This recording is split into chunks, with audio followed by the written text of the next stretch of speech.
علي علي يا علي علي علي يا علي علي علي يا علي علي علي. Assalamu alaikum wa rahmatullahi wa barakatuh. Allahumma salli ala Muhammad wa ali Muhammad. Dans la vidéo précédente, nous avions vu que le terme chiite existe dans le Coran. Ce terme a également été relaté dans la sunna du prophète sallallahu alayhi wa sallam, ce qui veut dire que les chiites sont contemporains du prophète sallallahu alayhi wa sallam et suivent sa sunna. Sunna qui nous demande de prendre pour guide l'imam Ali alayhi salam et les Ahlul Bayt en général après le prophète sallallahu alayhi wa sallam. En étant donc les partisans de l'imam Ali alayhi salam, nous ne faisons que nous conformer à la sunna du prophète sallallahu alayhi wa sallam. Qu'en est-il du terme sunnite? Dans le Coran, le terme sunnite n'existe pas. Dans la sunna, le terme sunnite n'existe pas. Pourquoi? C'est très simple. Le sunnisme est constitué de 4 écoles fondamentales. Pour être sunnite, il vous faut donc appartenir à une de ces 4 écoles.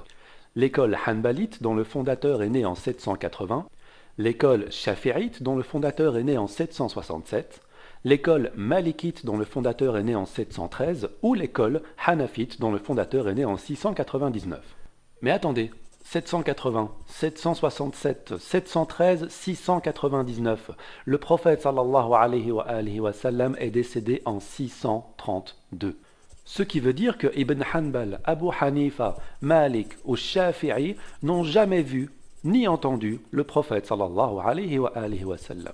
En plus, ils n'ont jamais vu ni entendu Fatima Zahra alayha salam, ni même Ali alayhi salam, ni même la génération suivante, Hassan et Hussein alayhum salam. Mais en plus, ils n'ont jamais adhéré à la pensée des Ahlul Bayt alayhum salam, qui était pourtant une obligation du prophète sallallahu alayhi wa sallam.